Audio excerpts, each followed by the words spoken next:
ಎಲ್ಲ ಪಾಲಕರಿಗೂ ನಮಸ್ಕಾರ. ನಮ್ಮ ಆಪಲ್ ಟ್ರೀ ಶಾಲೆಯ ಮಕ್ಕಳಿಗಾಗಿ ನಾಳೆ ಬೆಳಗ್ಗೆ 9 ಗಂಟೆಗೆ SK ಹೈಸ್ಕೂಲ್ನ ಒಂದು ಮೈದಾನದಲ್ಲಿ ವಾರ್ಷಿಕ ಕ್ರೀಡಾಕೂಟವನ್ನು ನಾವು ಆಯೋಜನೆ ಮಾಡ್ತೀವಿ. ಅದರ ಜೊತೆಗೆ ಪಾಲಕರಿಗೂ ಕೂಡ, ಅದರಲ್ಲಿ ಮುಖ್ಯವಾಗಿ ತಾಯಂದಿರಿಗೂ ಕೂಡ ನಾವು ಸ್ಪೋರ್ಟ್ಸನ್ನು ಇಟ್ಕೊಂಡಿದ್ದೀವಿ. ಅದು ಒಂದೇನಪ್ಪ ಅಂದರೆ ಎಂಟರ್ಟೈನ್ಮೆಂಟ್ ಸ್ಪೋರ್ಟ್ಸ್ ಆಗಿರ್ತದೆ. ಅವರಿಗೆ ಒಂದು ಖಾಲಿ ಚೀಲದ ಒಂದು ವಾಕಿಂಗನ್ನು, ಆಮೇಲೆ ಒಂದು ವಾಟರ್ ಬಾಟ್ಲ್, ಈಗಾಗಲೇ ನಾನು ತಿಳಿಸಿರುವಂತೆ ಮೆಸೇಜಲ್ಲಿ ತಿಳಿಸಿರುವಂತೆ ಒಂದು ತಾಯಂದಿರು ಖಾಲಿ ಚೀಲವನ್ನು ತರಬೇಕು. ಅದ್ರ ಜೊತೆಗೆ ಒಂದು ಲೀಟ್ರದ್ದು ವಾಟರ್ ಬಾಟ್ಲು, ಯಾಕಂದರೆ ಆ 1 ಲೀಟ್ರ್ ವಾಟರ್ ಬಾಟ್ಲ್ ಇರೋದ್ರಿಂದ ಅದರಲ್ಲಿ ಸ್ವಲ್ಪ ನೀರು ಹಾಕೊಂಡು ತಲೆ ಮೇಲೆ ಇಟ್ಕೊಂಡು ಅದು ವಾಕಿಂಗ್ ಮಾಡೋದಿರ್ತದೆ. ಅದ್ರ ಜೊತೆಗೆ ಇನ್ನೊಂದಪ್ಪ ಅಂದ್ರೆ ಜೆಂಟ್ಸ್ಗಾಗಿ ನಾವು ಸ್ಲೋ ಬೈಕ್ ರೇಸನ್ನು ಇಟ್ಟಿದ್ದೇವೆ. ಹಾಗೆಯೇ ಅವ್ರಿಗೆ ಮತ್ತು ಸ್ಲೋ ವಾಕಿಂಗ್ ಅಂದರೆ ರಿವರ್ಸ್ ವಾಕಿಂಗನ್ನು ಇಟ್ಟಿದ್ದೇವೆ.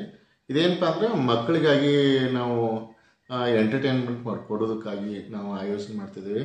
ಮತ್ತು ನಮ್ಮ nursery, play home, nursery, LKG UKG ಮಕ್ಕಳಿಗಾಗಿ ಸಪ್ರೇಟಾಗಿ, ಅಂದರೆ ಅವ್ರಿಗೆ ಫ್ರಾಗ್ ಜಂಪ್ ಮತ್ತು ಅವ್ರಿಗೆ ರನ್ನಿಂಗ್ ರೇಸ್, ಆಮೇಲೆ ಬಾಲ್ ಥ್ರೋಯಿಂಗ್, ಹೀಗೆಲ್ಲ ಬೇರೆ ಬೇರೆ ಆಟಗಳನ್ನು ನಮ್ಮ ಶಾಲೆಯ ಸಿಬ್ಬಂದಿಯವರು ಮತ್ತು ನಾವು ಕೂಡ ಬರ್ತಿದ್ದೇವೆ. ಅದಕ್ಕಾಗಿ ಎಲ್ಲ ಪಾಲಕರು ಸರಿಯಾಗಿ ಬೆಳಗ್ಗೆ 9 ಗಂಟೆಗೆ SK ಹೈಸ್ಕೂಲ್ ಒಂದು ಮೈದಾನಕ್ಕೆ ಆಗಮಿಸಬೇಕು. ಮಕ್ಕಳು ಬರುವಾಗ ಕಡ್ಡಾಯವಾಗಿ ಸ್ಯಾಟರ್ಡೇ ಏನು ಡ್ರೆಸ್ ಇದೆಯಲ್ಲ, ಟ್ರ್ಯಾಕ್ ಸೂಟನ್ನು ಹಾಕ್ಕೊಂಡು ಬರಬೇಕು. ಆಮೇಲೆ ಟಿಫಿನ್ ಬಾಕ್ಸನ್ನು ಮತ್ತು ವಾಟರ್ ಬಾಟಲನ್ನ ತೆಗೆದುಕೊಂಡು ಕಡ್ಡಾಯವಾಗಿ ಬರಬೇಕು. ಮತ್ತು ಪಾಲಕರು ಕೂಡ ಮಕ್ಕಳನ್ನು ಬಿಟ್ಟು ಹಾಗೆ ಹೋಗಬೇಡ್ರಿ.